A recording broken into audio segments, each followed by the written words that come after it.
Good afternoon, everyone. Boys, good afternoon. Afternoon. How are we?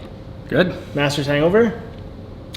Yeah, a little Masters hangover. I think it was I don't know. It wasn't the Sunday at the Masters we've been treated to. I think in the past, in the sense of the drama. The drama happened behind Scotty Scheffler, not really to Scotty Scheffler. Yeah. And obviously Cam Smith and going backwards a little bit, and then Rory obviously making a charge, but none of them ever really put the kind of pedal down on him to make him worry.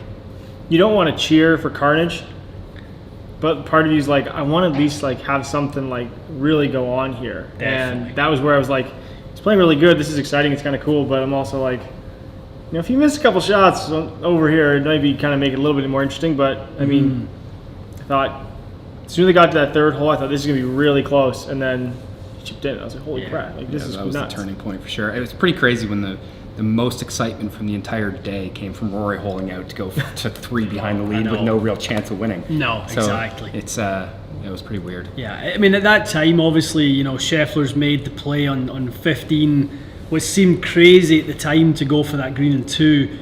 When he's kind of down the left-hand side, he's had to kind of like a hook a 5-iron or something around those trees, and you're like, what are you doing?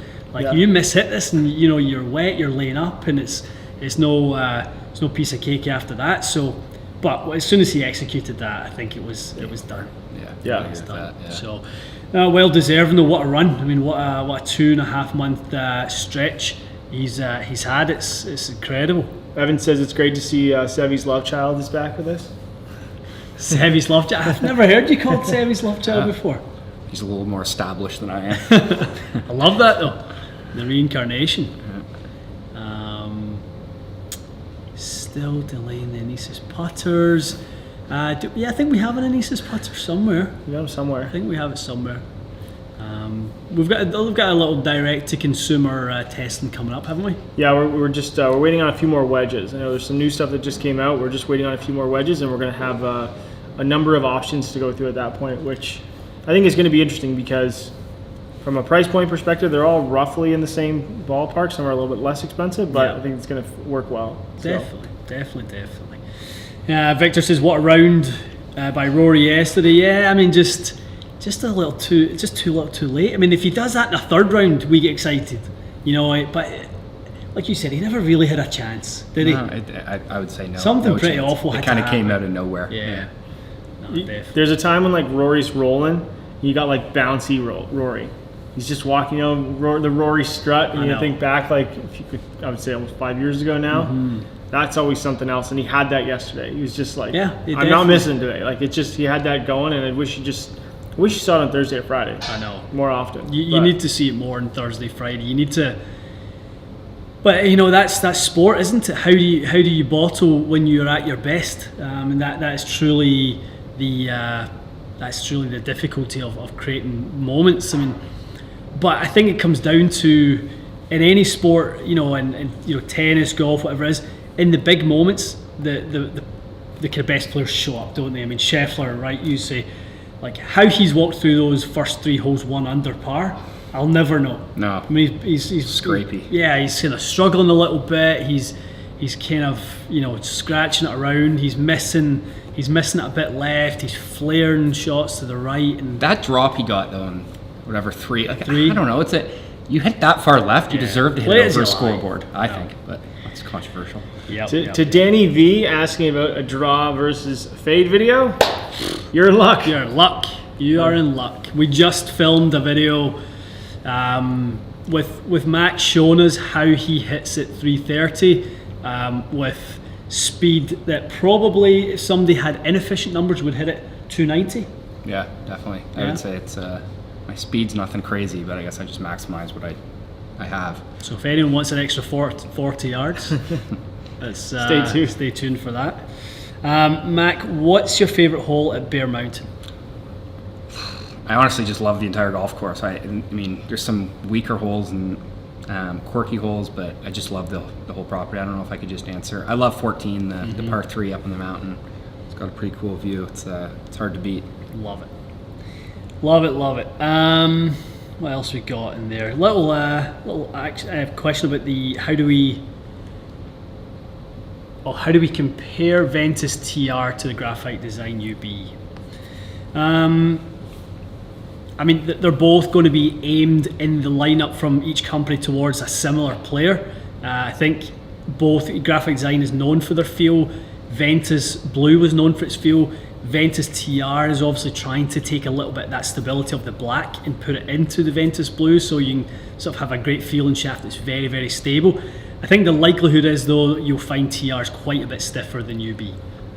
Is kind of what I've tested both a fair bit. I think that's what you would see. Got a couple for you, Mac. How did you get so dreamy? First one. How did that happen? But secondly, it was when you grew the stash. Yeah. That's when you got most dreamy. Yeah, it's pretty ugly. what? I'm a hard 5, soft 6 out of 10. But someone's asking, what do you think you shoot at Augusta? 85. I think you've been a little harsh on yourself. Well, I feel like I would tee to green. I feel like wouldn't have that much of an issue because I like bad lies and kind of weird stances and kind of curving it. But I think the greens and short game I would be doing a lot of that stick handling. I think those guys are just so good, and I know they mow the grass all against the grain there. There's a lot of things that you don't see on TV around there that I think the average golfer, like, I could break par at a normal course, but around there it's a little different story. That is so true. Christopher wants to become a club fitter. So where should I start? Where should Christopher start? Actually, when you joined our team on the club fitting side of things, maybe from you came from a playing side of things and a teaching side of things, but maybe talk about what that learning curve was like and kind of what you used in terms of resources to sort of gain the knowledge that you did. Yeah, I think it's honestly just putting yourself into the situation and just learning from people that know a lot more than you. I know I came here, I shadowed you for a few months. Yeah. Just watching how you kind of dealt with certain things and that kind of thing. And then obviously it's a lot of product knowledge, but I feel like anyone who is keen on learning, it's a very interesting kind of industry to be a part of. It definitely is. I think that's a really good point that you've got to get the reps. I always say to people, you've got to get in the bay and never think that there's a bad place to learn, whether it's a driving range, a shop. It doesn't have to be a TXG or a club champion or a true spec or whoever, but just get in there and get reps. It doesn't have to be at the top of the pyramid. No one starts really any industry at the top of the pyramid. There's a really steep curve towards getting to that, but all the manufacturers have really good resources on their websites now as well, where you can get certified by Acra or Fujikura or whoever it may be, so you can get some really good stuff on there. KBS I know does a good one, so but put in the work and the time, and you'll certainly pick it up fast. For those asking where Mikey is he's working away today. He's working at the and I didn't want him here because he chirps me too much.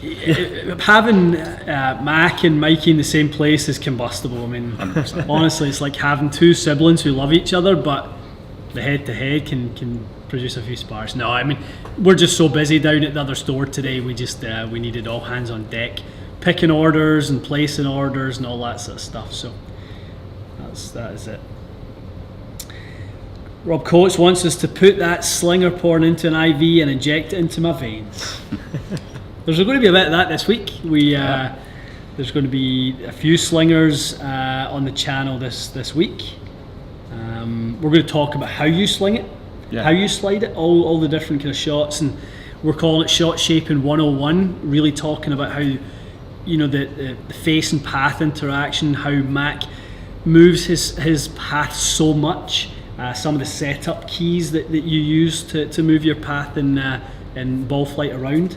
Pretty cool stuff. Yeah, just things that work for me. I think that's the good thing about it is there's lots of different ways to do it, but it's I found kind of a recipe that I like, and it's nice to kind of share it. Absolutely. One of the quick ones here. It's coming a couple times. We get a lot of questions about this, and going in between flexes, stiff versus X. If we're talking about a swing speed, I would say my kind of borderline, depending on the shaft, is like 105. But it also depends on a player's tempo. If it's a player's tempo is a little smoother, you could move it up to say 106, 107. It's probably getting to the point of no return unless you're doing some tipping and stuff like that. and X you could maybe get down to 100 if you're talking lightweight, maybe a shaft that's a little bit softer. But I don't know, that to me is like my borderline for that. But again, it's not how much speed, it's how you create the speed, right?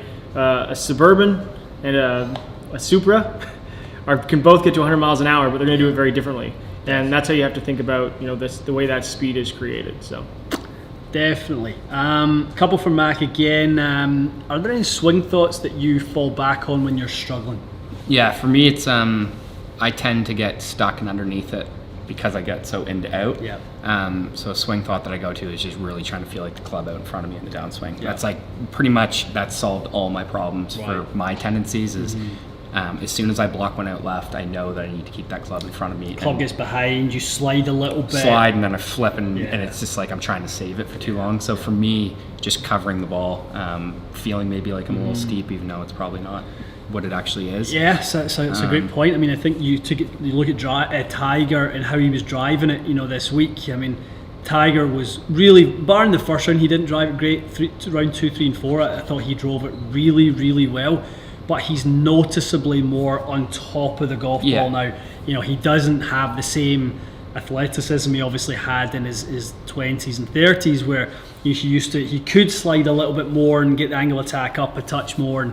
But now, I mean, he just looks like he just hits that nice squeeze cut. It's like a safety blanket shot, I think. Definitely. I just saw a question there. Do I sling it in competition? What you see is what you get. It's no different, is it? That's the one thing that people have a hard time wrapping their head around. I get that question all the time. Is this just for the clicks? It's. I mean, you see it firsthand. When I try to hit it straight, I hit it sideways. When I try to hit it sideways, I hit it straight. So it's or not straight. I hit my target. So it's just what comfortable and what works for me. Definitely. I mean, we spoke about it in a previous video. We will speak about it in multiple videos we've actually filmed already this morning. But it's how you get comfortable. And we think it's how you guys could maybe potentially find more comfort as well. I mean, if you struggle to hit the straight shot, embrace the curvature, right? Work with it a little bit, understand it a little bit, and that's hopefully what we're going to do with the videos we're releasing with Mac is, we understand the physics behind Mac making the ball do what it does, and if we can give a little bit of that to you guys, we really think whether it's becoming a different option on a stock shot, or maybe a get out of jail if you're stuck behind a tree, or you got to shape it in and move it up and down in the wind. I mean, we talk a lot about slingers and cutters and stuff like that, but really moving the ball up and down. We done a little test where we got you to kind of hit your moon ball and then hit the low one, but it can be open or closed, and it can be up and down with loft and angle attack as well. Yeah, definitely. I think it's always like, to your point, like there's people who want to see like point A to point B, and there's people who want to see curve. I'm like you. I see Ian hit straight shots in here, and I'm like, I can't even look down the line and like try and see that. I always want to like try and figure out one way or the other. I see you play golf, and I'm like, I know. I mean, there's times that I hit it straight. Like, the thing is it's. I wouldn't say it's constantly curving it and constantly. There's times where I might need to hit a straight shot. If I have to hit a window, hit it out kind of into a bush or something, and need to hit it through a gap, I'm able to do that because I feel like I have club face control. Definitely. And because I have club face control, it allows me to do different things with it. Well, the cool thing with you as well is even when you hit a straight one, it's not like you set up with a square stance, square hips, square shoulders.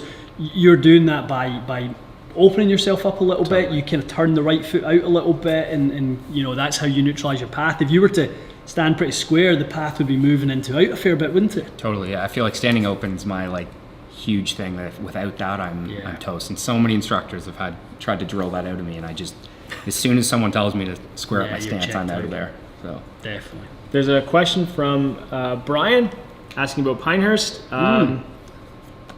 Cradle is a must visit, 100% if you're looking for one of the courses.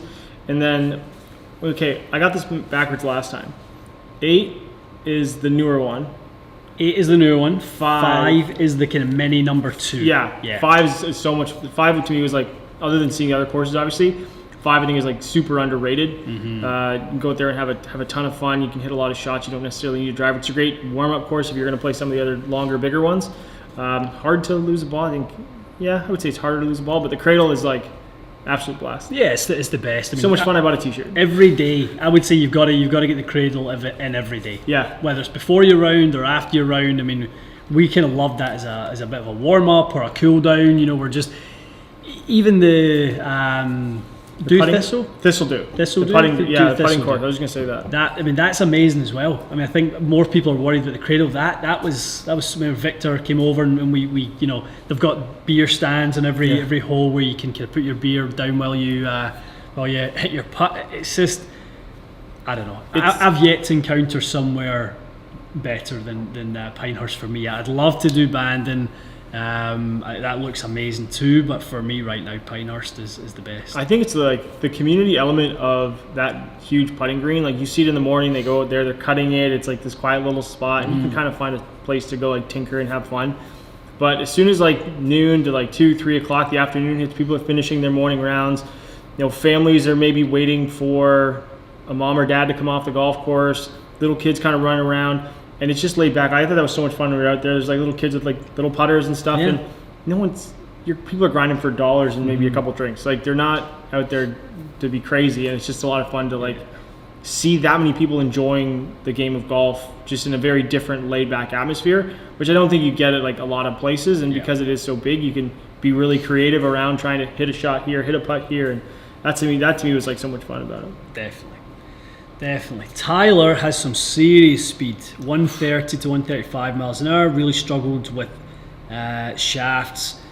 What would we recommend? I mean, I think piece of rebar. I know. Get into the Bryson LA golf shaft.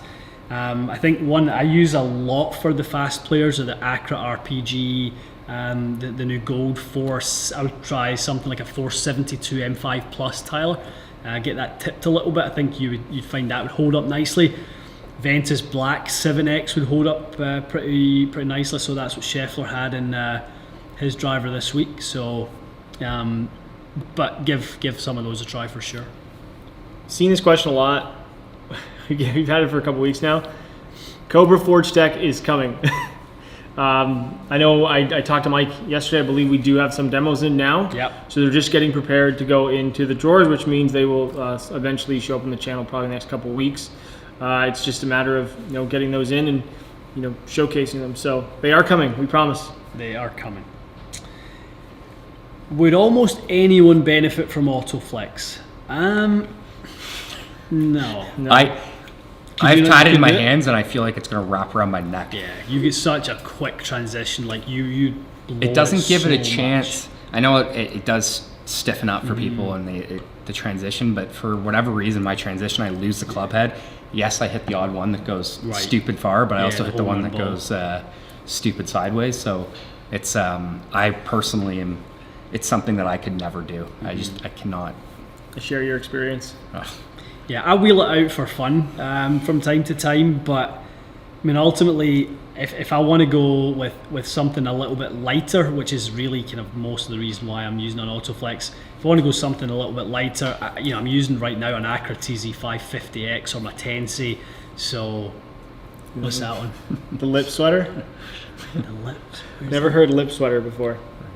Oh, the lip sweater. There's number one. So I think if it suits your timing, Reggie, great, obviously, but it's definitely not for everyone. Although I've heard stories of people who are as quick as me. I mean, Dave Fogel, who's on the channel all the time, Dave loves it, and he's like, why didn't you try it in your shaft testing last week?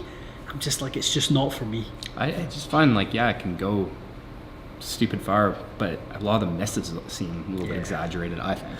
I thought it was funny when we were down in Orlando that first day we were there. We went to Orange County, and we were in the afternoon. We played 9 holes. Right, yeah. We caught up to this couple. They were playing. I think was it son-in-law as well. There was 2 or 3 people in the group. Mm-hmm. Anyways, we caught up to them on one of the tee decks. Don't know what course it was, and pulled out the Autoflex. We all kind of had a good chuckle, and didn't recognize it, you or anybody, just started chatting about it. Yeah, he probably just saw some friends playing with it or something like that. And I think he said he heard it from his son. Like the guy, he'd bought it, his son had tried it, and then he had put it in his driver, and he was like, oh yeah, have you seen this thing? It's great. And we're like, you might have heard about it a few times before. Yeah. Freddie's asking, are low bounce lob wedges overrated? I didn't really know they were highly rated, I suppose. I mean, yeah, maybe some people will gravitate too much towards 4 to 6 degrees of bounce, but I would like to see people in more like 10 degrees of bounce. Personally, what do you have in yours? 10. 10. I think, yeah, 10. Right. I don't even know. He's an artist. He doesn't care. He doesn't care. He lets me worry about that stuff. Yeah, just give it to me and I'll use it. I worry about fitting it. Mikey worries about building it. You worry about hitting it. That's the deal, isn't it? I don't really know much about my stuff. That is amazing. RB, what do you have? You've got a few different. 10. I have 10M, and then I have an 8, like a wider sole 8. I think it's the. What's the Mizuno, the black one again? I always forget that. The one with the big ES. That's it. ES. Yeah. It's like slightly wider sole, a lot of camber, but it's a little lower. So I can't go anything lower than that. I tried it once, and it was a miserable experiment. So I have to, especially too when I hit a lot of closed face shots like that. You need that leading edge to be up. I can't. It doesn't work. Agreed. Do you want to share a little announcement for the audience who's tuning in? What do we got so far? We got 250 people. 247. Yeah, we're at about our peak right now we've had so far. So yeah, absolutely. So this is something that we talk about a lot. We share about it a lot on our social media, and there's a reason for it. We are a TXG, a brand agnostic club fitting facility. So we don't care about what's in your bag. We just care that they go the right distances and they hit the dispersion and all the targets and all the things that we talk about when it comes to what goes into your bag. We have a lot of people asking already. We've seen it on the comments today about what will be in our bags. We're going to be doing those videos, I would say, fairly soon. I think you're getting close to being set there. Really close. Okay. Really close. Final stages. Irons are ready. Yeah, very close. Okay. Yeah. But the one thing, that was a good segue. I didn't mean to do it that way. The one thing is that in all of our golf bags is Arcos. So we have officially partnered with them, with you. Anybody who is listening to this, you don't have to be a TXG customer. You can just be an audience member that's tuning into this for the first time.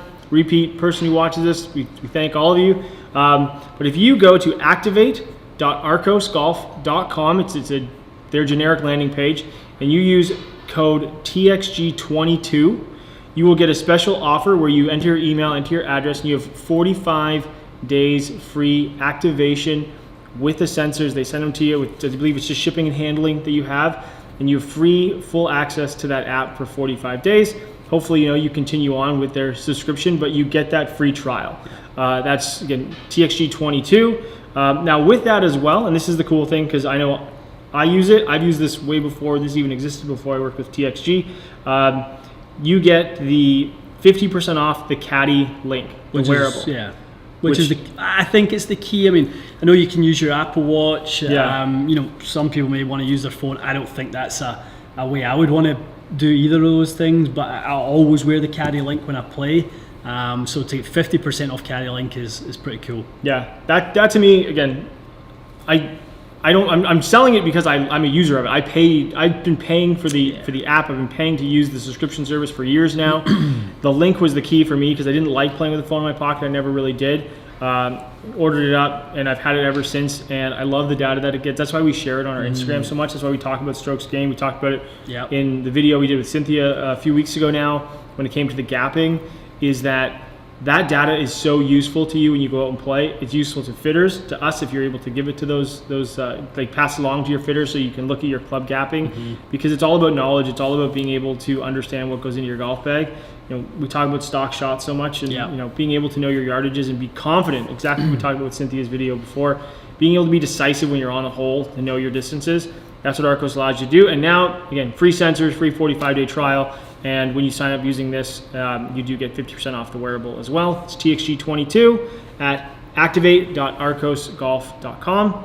And check it out. We'll continue to work with them because we love working with them, and we just love the data that it offers. No doubt about it. I mean, every one of the players I work with gets Arcos. Whether they put it on, whether they don't, everyone gets it.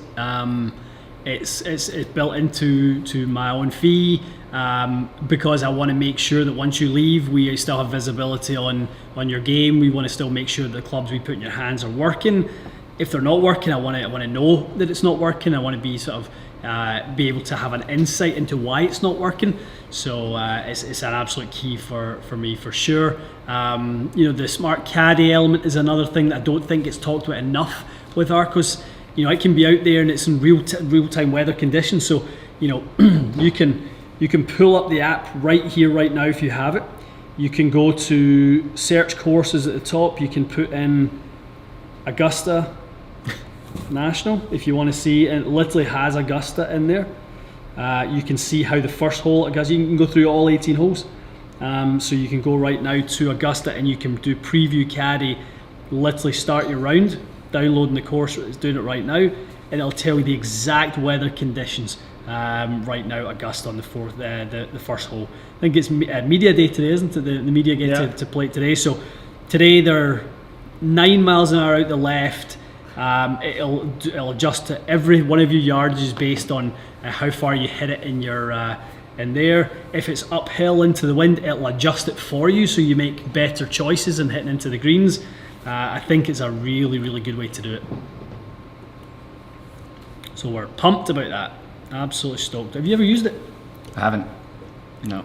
Would you use it, do you think, or is it a little bit too kind of? I'm just too ADHD. Like I don't know if I would have enough time. Not time, but I'm just like too. It would be cool once we start playing a few on-course things, whether, you know, we can say we set it up for you, right? And, you know, we ask for, okay, what did you think of that? And then, you know, we look at your round afterwards on the insights, because ultimately, if we've got the link on you, you've got your sensors on, everything's calibrated correctly, it's literally you just go play. Yeah, I mean, and it would be cool to kind of show what my theories are and have the actual data to show it, where I'm missing it, whatever it may be. If I'm missing it left and right, if I'm hooking a wedge like I normally do, I say I never miss left, just to show that I never miss left. No, that would actually be a lot of fun. We'll definitely be doing more with Arcos and showing the benefits on that type of stuff. Definitely. Okay. What else do we have? I don't know if it works on Palm Pilots for the person who's asking about that. Corey's asking. Ryan is asking, thoughts on fitters relying only on CPM and your club head speed to choose shafts they recommend. I mean, it's a way in which you can be, you know, taught obviously to kind of match speed and flex, CPM being cycles per minute on the way we would measure flex on the frequency machine. But there's so much more goes into it. So I definitely, Ryan, I don't rely on that fully, totally, wholly. I mean, you know, I've had players that come in at 110 miles an hour who get a 7x, you know, driver shaft because it just suits their time and their load profile. You know, Drew Cooper's probably the fastest amateur I've ever worked with. Drew swings at like 135 to 140. He was in an Aldila Rogue 60 TX. You know, we just tipped it 1.5 inches going into his, so he just didn't like the feel of something heavy and stuff. He liked it feeling a bit lighter. So, you know, it's not something you can purely just go, okay, that speed requires, you know, this CPM of shaft. And it's kind of like the load, like we talked about earlier, like the load profile. Yeah, like definitely. I've seen like a lot of videos of Drew. It's like he's warming up and he's swinging at like 120, and you're like, looks like he's just, you know, literally like warming up with his driver. It's insane. Yeah. So that to me is really cool. But again, I don't think there's really like a, because again too, you're only getting the CPM of the butt section of the golf shaft, so that's like a huge impact on feel, and then you have the mid and the tip section. Which, you know, when we say that, it doesn't mean like right at the tip or right in the middle of the golf shaft, but it's how that profile reacts to the player's load, and everyone's perception of feel is different as well. So, you know, I built a set of rifles for a guy who swings at probably around the same speed as Drew. Right. And they were 7.0 rifles. Basically, by the time they were tipped up and built, they were at like 9.3 on the rifle scale, like insane. And he loves them because he's a big guy. He's like a baseball player, athlete. Yeah. But as someone who he wants it heavy, like everything about it was designed to be stiff and go very straight. Right. You give that to someone else who wants to maybe feel a little bit more, it's not going to work very well. Love it. Drew is freaky fast. He certainly is freaky fast. Have you tested the new TZ line from Accra? No, it's definitely on my list though. Yeah, I just got I got a little shipment from them today. I got 2 new driver shafts. I got a new fairway wood shaft, a hybrid shaft, and 2 new driving iron shafts on the TZ line. So going to get those built in today. or yeah, probably later today. I still want to experiment a little bit with 50x. I mean, I know we tested and that, you know, the TR was so good, the Tennessee Orange was so good, but I still want to experiment a little bit with playing it lighter and longer. What length is yours right now, your RPG? I think it's just standard 45? I think it's just 45 flat, yeah. Yeah, no, you hit that thing as good as I've ever seen you hit. Yeah, it doesn't seem to, definitely I always switch around and I can't get it out of my hands. It seems like it's the most comfortable. Big fan of it. Definitely. I want to get out to Kingston, check out their facility there. Definitely, I know. It's on my list to get out there. To-do list. Ross asking, can we test shorter driver shaft versus gripping down on a normal length, please? That'll be an interesting one. Do you ever grip down? I am a very high. Yeah, so it sits I wear inside out the gloves hand. You sit and there? palm. Yeah. I You do am that. slowly. Yeah, You do same that way. bunch, yeah. If I hit cuts, I choke Yeah, up. right. That's one of my things I do. Yeah. Got it. Freddie's asking, still in the Muras, Ian? Freddie, you, my friend, will need to just wait and see. We're making changes. Put it that way. There's Wild change. wild changes. I think this year there's going to be 13 new clubs in the bag this year. The only one that's staying, spoiler alert, the putter will stay. The Champion's Choice Scotty will stay. I love the button back, but yeah, everything else is gone. It's gonna be a big what's in the bag video. It is. Still using the Kyoshi purple. I am still using the Kyoshi purple and the 3-wood. That was just thrown in there because I broke my other one. Yeah, no, and it's worked. I liked it. You have liked it, and it has worked. We are gonna get it out of the bag. Yeah. We're gonna do a video on it, aren't we? Yeah. I mean, I've got some new woods coming, so it'll be good to. That 3-wood's gonna be hard to get out of my paws though. Yeah. No, I know. Well, it just works, doesn't it? I mean, you play a lot of different shots, and if you can imagine it, and then, you know, when you execute it, it shows up the same way. Yeah, I just find a lot of the newer tech and 3-woods for me, I can't spin it as much, and I love hitting like a high fluttery cut from 240. It's like my favorite shot going into a par 5, and I find that the new 3-woods are just nuclear and they just don't come down. They've got so much weight low. Even a centered strike reacts like a high strike, so it's trying to spin less, launch high, spin less. You know, that 80 gram, or in the case of the Tour Edge, fairwood, it's a 90 gram plate, I think it was down low. So, you know, it's just so low in terms of the CG. It is hard to spin it. Yeah, and that's the thing with it, is it off a tee, like if I want to get tighter par 4 or something and need to hit it off the tee, I can hit like a low spinner one off a tee, but then off the deck I can spin it, which is nice. It has lots of versatility like that. Love it. Ross H, you're the man. Best channel on YouTube. Appreciate it, guys. Thank you. Really appreciate it. I mean, I don't think we're everyone's favourite channel, but, you know, if you do like your techie stuff, you know, I mean, that's why you come to us, isn't it? If you do like to dive into the numbers, the breakdown, the signs, you know, if you want to know what clubs will help your game, I mean, hopefully we are a trusted resource for that type of thing. So, and if you're into that, the chances are this probably is in your top few channels for sure. We're here for your golf edutainment. Yes, an edutainment for sure. What do you see? How did Mac's match go with Garrett Clark and Bubby from Good? All right. Did you play those guys? I played with them in Dubai. We didn't really have a match. We were just messing around. We were on a time strain. They were doing stuff for the Desert Classic, and we linked up. Oh, that's right. They played in the Pro-Am. Yeah, Garrett. They both played. They won the Pro-Am. Yeah. Did they really? Yeah. Ryan Fox. But He hits a ton. Did you see him he hit it? pounds it. Hits it. I played with Ryan. I played with Ryan in New Zealand. Yeah, he hits an absolute ton. Pounds it.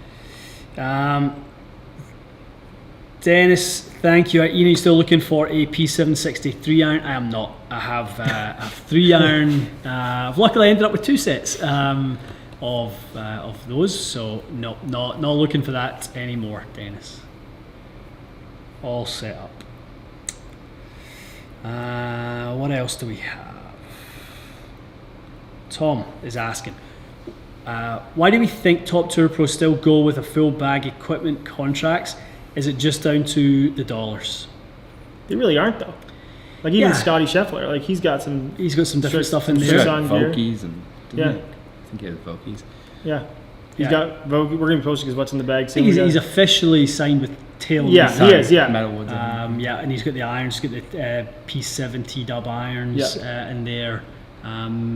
He's got Scotty in the bag, doesn't he? Yeah. So I mean, Tom, I think there's actually a really cool video Rick Shields done with Tommy Fleetwood on this, and Tommy went free agent after Nike, and then Tommy talked about he loved going back to working with a company because he felt like, his clubs are his car and they are his mechanics, right? So if he had a problem with his clubs, he knows what garage to take it to. He said when he went kind of agnostic, he said he felt like a little bit in limbo, that he didn't quite have the same support that he has now with the TaylorMade team, that they can fix it, try different shafts, lofts, lies, grips, whatever it might be. For him, he likes having that support. Others like the freedom and flexibility to put whatever 14 clubs in the bag works best for them, and there's lots of those guys out there. But I do think there's an element of a bit of both is good. You look at Justin Rose. To me, Justin Rose looks lost with his equipment right now. I mean, I bet he's doing laps around the trucks right now, the trailers, trying to get sets built. That's what we've heard. Yeah, there's a lot of it. He just hasn't figured it out. Yeah. So I mean, look at since he left TaylorMade to go to Honma, he just has never really had his equipment settled. With that at all. So pros and cons. I think a lot of modern deals are 10 to 12 clubs, so there is flexibility in putters or fairway woods. We see it with there's some ping players that might play like a different fairway wood or maybe like a different lob wedge. You see it with almost any company. Like again, one part of Scotty's deal was he had to get rid of his old Nike 3-wood, which took him forever to get rid of, but he did quite easily. Like once he got fit, it was very easy to get him comfortable. I think working with those guys, right? Like once you have access to people that are going to go through that process with you very clearly and have a very clear objective of what the club is designed to do, whatever it happens to be, that Nike 3-wood, which he talked about forever, was gone in a couple of weeks. And I think that's the detail that you get when you're with like a specific company for sure. Yeah, no, I agreed. Definitely agreed. This comes up a lot. Can we get video hitting all the graphite design Tour AD driver profiles with differences discussed? That's an absolute yes. We need to do that. I mean, we carry a few of them. We carry VR, DI, HD, XC, IZ. So we carry a fair few of them, but there's so many in the AD lineup. So yes, that one will be coming your way.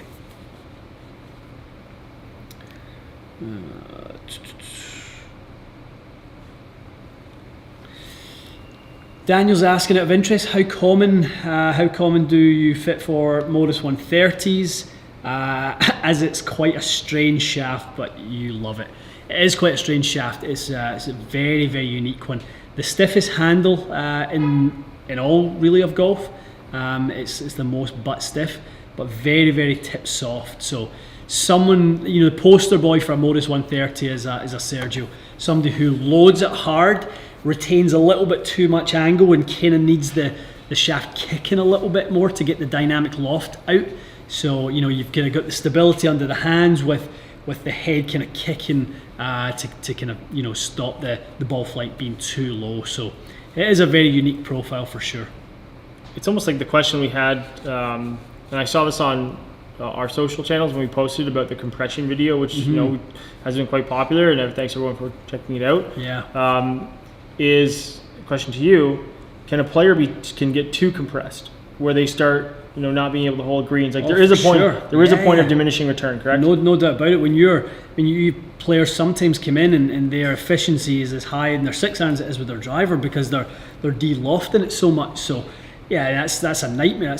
And the more speed you have, the more tricky it is. So you start to then have so many flyers coming into it. So recipe for bad distance control is high speed and variable spin rates.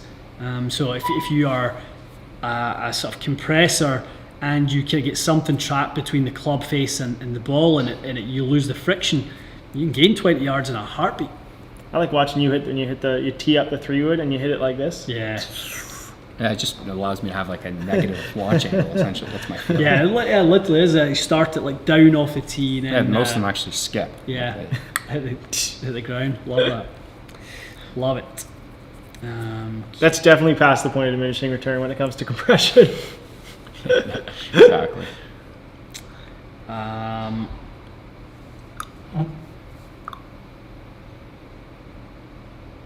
I've seen this one a couple of times on.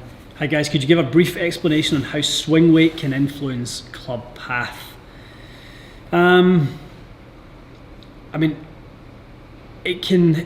weight can help you feel the club staying on the angle more, right? So if you're somebody who is an inside, over the top player, having a little bit more weight can certainly help with kind of not manipulating the club as much on the downswing. It can also really affect timing positively. I always say to people, if you're really struggling with your timing, heavier generally is good and a little softer is generally good. Yeah. Something light, something stiff, there's not much to feed off of if a club is light and stiff. You're not really feeding off the load, you're not really feeding off the weight. So if you are struggling with your timing, erring it on the side of slightly heavier and slightly softer can often really play into better timing. But you know, Kendall, it's something we have to analyse in the bay. You know, the difference between one swing weight and another can be such a little amount that it might not be just the swing weight. We might be talking about load profile, we might be talking about total weight, you know, it might be swing weight, who knows, but it's only one of the variables that we would test out when trying to find the right set of clubs for someone. Yeah. To Corey, who's asked the question, more course vlogs coming? Yeah, For sure. you guys definitely liked it. We Sure. appreciate We're doing a lot everyone of that enjoyed the video we did down in Orlando. Ian took all our money, or no, Mike got a little bit of Mike it too. got a little money. I got no money. We took your money. But we do appreciate the feedback on that. We had a lot of Yeah, fun it was good. doing it. Well, as much fun as you can have losing some golf balls and causing property damage, potentially. But no, it's good. I think there's a lot of courses we've been invited to around different styles of golf courses as well. So, you know, definitely watch this space, as they say. We're definitely going to go. Where's somewhere that you wanna make sure we get out to for a little vlog? Around here, there's so many good ones. I mean, some of them up in like Muskoka area and stuff would be cool, just because it's like, I don't know, just a lot of variety there, ups and downs. Where else would Be good? cool to do on summer solstice. Do a little see how many holes we can get in. A little summer solstice. They start Yeah. early, finish late. That'd be cool. That would be that'd be a fun one up at like maybe Should see if somewhere we like can get on one of TPC those. or something like Yeah. that. You can get. Yeah. We'd have to try to get courses. somewhere where we the course isn't very busy. Like, we should see if like Ovenbird or something let us rip around for the day. Yeah, not true. Oh, I mean that place because they have the Should carts. see if have we can no do 100 governors. holes. 100 holes. You could. You could because the governors are off the carts because of the bears. So if the What? bears chasing you, can get away. No. Nothing like You're a couple kidding me. bears chasing you on the course. We were up there doing a event one day, literally about probably 175 yards out. Big Papa Crazy. bear right across the driving range. Everyone stopped like, what the heck do we run? Do we just stay nice and still? No, just going about its business. Crazy. So yeah, no, that would be a good one. Somewhere nice and quiet, like a Goodwood or an Ovenbird or something Yeah, like something that. quiet would be really cool. Yeah. Well, you could do 100 holes easy. Yeah, it'd be fun. Couldn't In you carts, run there? in carts for sure. I know they do I know there's a couple of 100 holes for charity events that they do. Yeah, it'd be cool to even do like play all the tee decks. So start on the fronts and work your way back, or start at the backs and work your way front. See your Yeah, scores that'd be- like, that'd yeah. be- Just see as your score changes throughout the day. Trying to get people's thoughts on this. No, that'd be amazing. That would be I saw amazing. something about the breakthrough technology putter shaft. Yeah. So did see that one as well. Do you like yours? So for me, I mean, I'm using a putter that wouldn't exactly say that I should have a breakthrough technology shaft in it, but I really like it. I think it's it took me it's a little different feel, but Different feel for it's sure. I personally really like it. Yeah, I'm not using one right now in my Scotty. I've used one in the past. So I like the putter. I like the feedback from a steel Yeah. shaft. I actually like the feel of it, and I like the acoustics a little bit. I don't like when I can't hear it, and the vibration doesn't obviously travel quite as well through the graphite. So for me right now, it's still the right feel I'm looking for. Sure. But I definitely believe in the technology and in minimizing the variables, especially on off-center strikes. I've got the Fuji. I've got a couple with SS the BGT, but the Fuji one. Yeah. MCI is really nice. Kind of gives you the. Which one do you have? Is it for the firm? middle one? Yeah, the middle one. So it has a little bit of feedback to it. You can go extra stiff, which is stiff, basically one of the stiffest putter shafts on the market. Yeah. There's a couple quick ones here. Someone's asked me a ideal launch angle and apex for a driver and irons. Honestly, go to Ping, go to their blog on their website, look up ideal chart for launch angle and attack angle for their drivers, and they have the exact same thing for, I believe it's a 7-iron, because they fit with 7-irons. So really hard to go wrong looking at those optimization charts. That's literally, we posted about that last week on our own. We use their data, and we give them credit for that as well, because I think they do a lot. They are so research based in their fitting approach. Shout out Marty. That it's really hard to discredit anything that they offer, because it is so in depth. And if you're looking for that, we're going to send you the people that have all that information. So,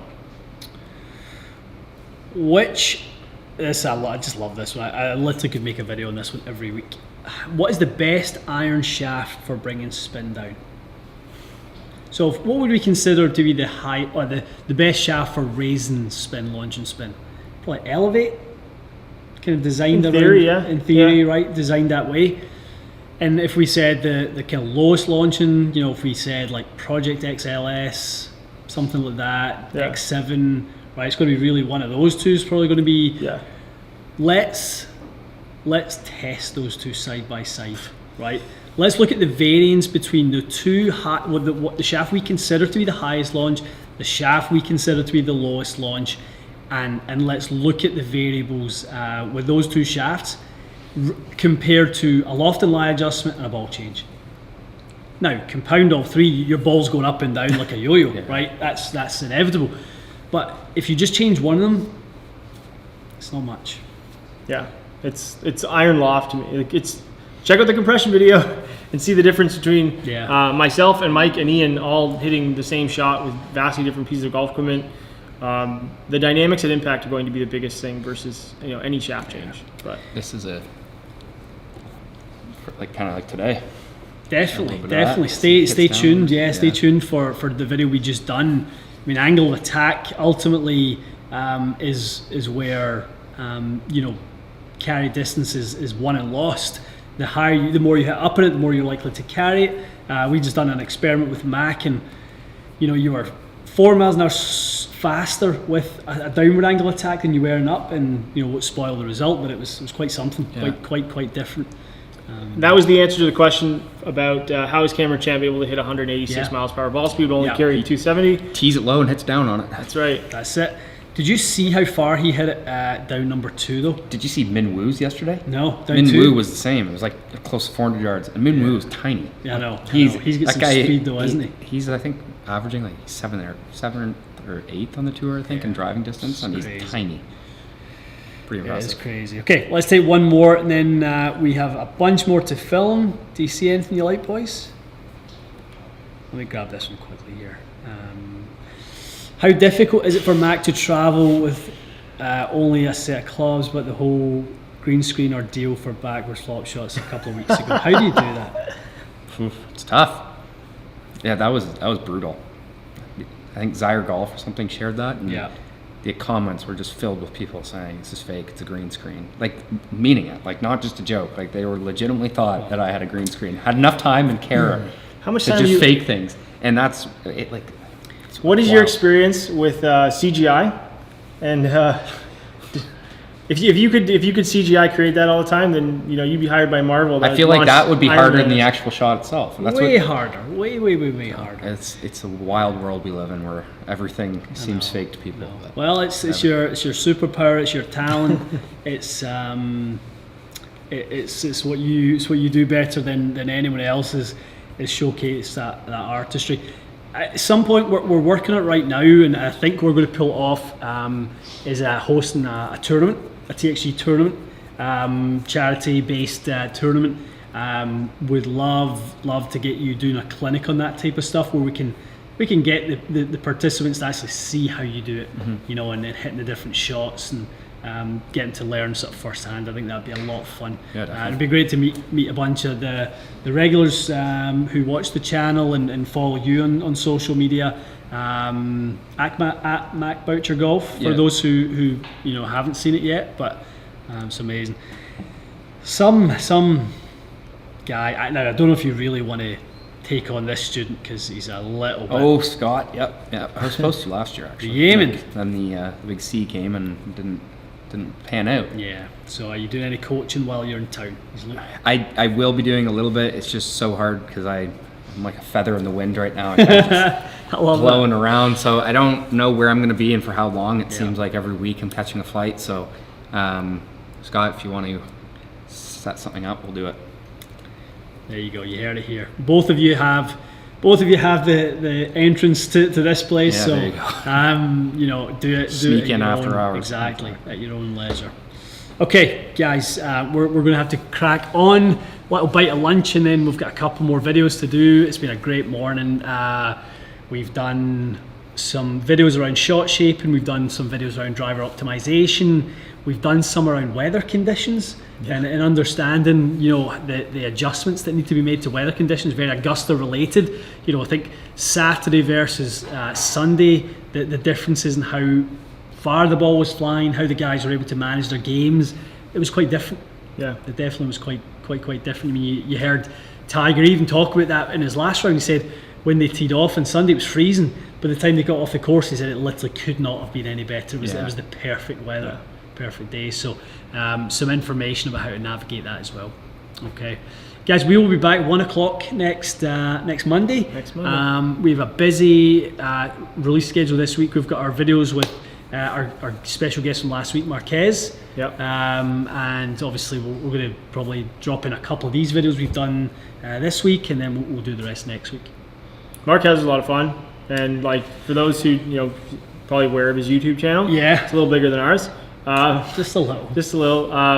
But recreational golfer, good player, but doesn't play a lot, and he's got some speed, and you can definitely see that he is definitely someone who played a lot of golf and has a good golf swing, solid golf swing. Yeah. So it's an interesting fit because we talk so much about fitting different player types, and this is I think a really common.